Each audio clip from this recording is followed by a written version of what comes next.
this is a lot of pieces that will be quite useful. I know a certain Lego set that I have that has a lot of pieces that will be quite useful. Perfect! Now that you know what we're working with, please enjoy a relaxing speed build.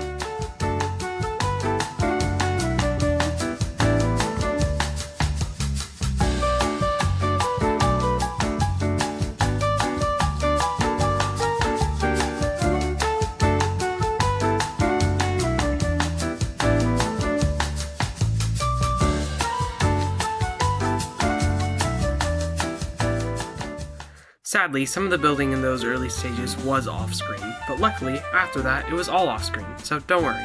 But we had a problem with the ground. It looked and was pretty cheap, so we tore everything down and built up a base to build it all on with a cool road design that was built sideways to use less tiles, as before it was studs, this smooth approach looked a lot better. We also slabbed off the area around it to give it that nice smooth look that it has in the original build, and we added some grass plates around the entirety of the base. In the voiceover files, I didn't talk about the minifigures at all. This Grian and these two Popo members are in the description with the other stickers for free. They look really nice. I'm really happy with Scar's face print especially. The only new thing here is Grian's head, which I haven't changed since his original appearance in the first sticker video. But all of these stickers, except for Grian's head, will be in the description, and you can find Grian's head in the description of the other video he was first in for free. Now you might have seen in the time-lapse we did build the office front and the roof before, so let me walk you through what went wrong with those variations. The first variation, the one you saw in that time-lapse, had the bad road, the bad slabs, and had a bad base, and the windows had a weak structure. The second one in this video pan, the windows were weak, but we did have two of them. The base was raised, but the walls were unpolished and not looking very good. Now, with the third and final version we did end up going with, we have two strong windows that are built directly into the wall with no gaps on either side, and the wall looked clean and polished on all of the sides. Now, you might be wondering who that is. That's actually me. I'm Spidey Steve, and I do this stuff.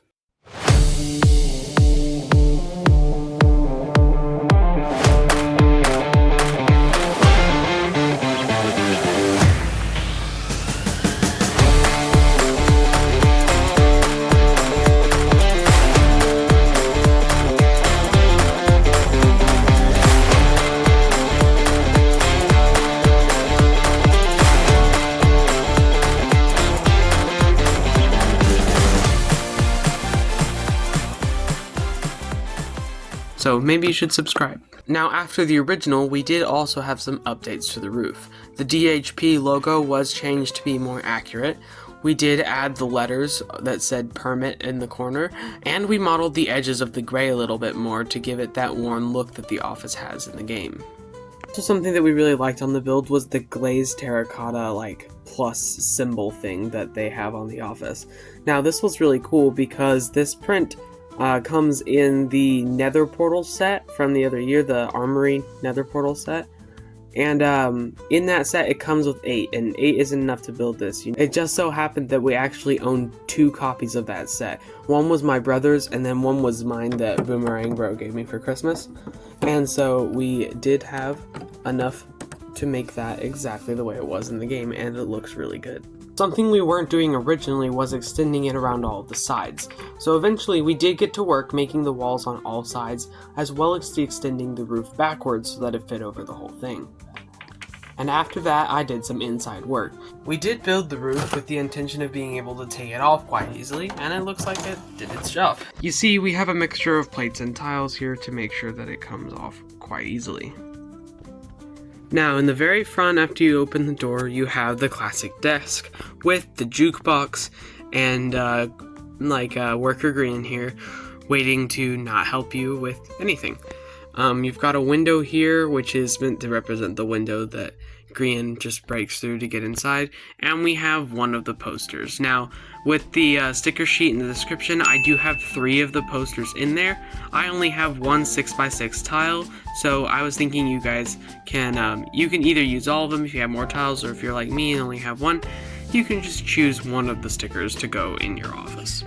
Now back here we have the storage with all of the boxes and, you know, stuff back there. And out here we have a little bit of a waiting room with Pearl in the only waiting room chair. Now, there's not a lot of room on the interior to build because the office isn't that wide backwards. Hopefully someday we can maybe expand this, and I'm thinking we'll be able to expand it upward with the Cub Tower later on if this video does substantially well. So make sure you hit that like button and subscribe, so I need to make more like this. Now what I'm going to walk you through is the process of cutting out and applying one of the stickers that I have in the description. When you go to print, go to more settings and set the DPI for 1200 for the best results. Higher DPI results in sharper and clearer images, especially on a smaller scale. Sometimes the printed colors won't match perfectly with the RGB or the hex numbers even. Even if they are the same, you might need to lighten or darken the colors using Publisher's lighting correction tool to get closer to the official LEGO colors. And you can print out the torsos from Publisher just to color match a little bit before printing them out at the higher quality. Once you have everything color corrected, print it out and cover it with a clear tape.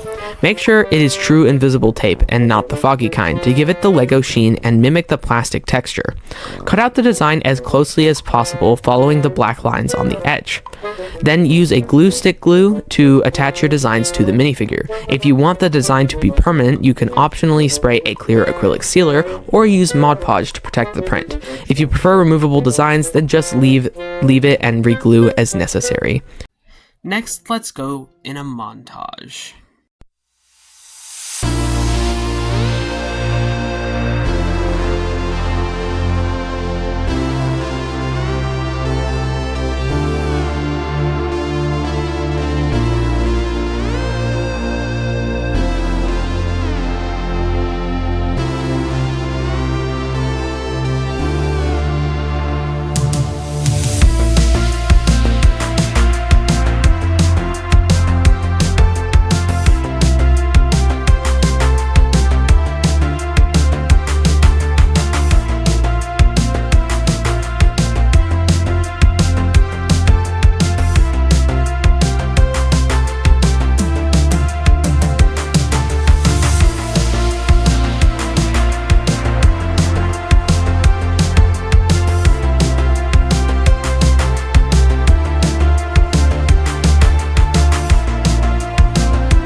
Is my favorite part. Cool transition time. We didn't build the back.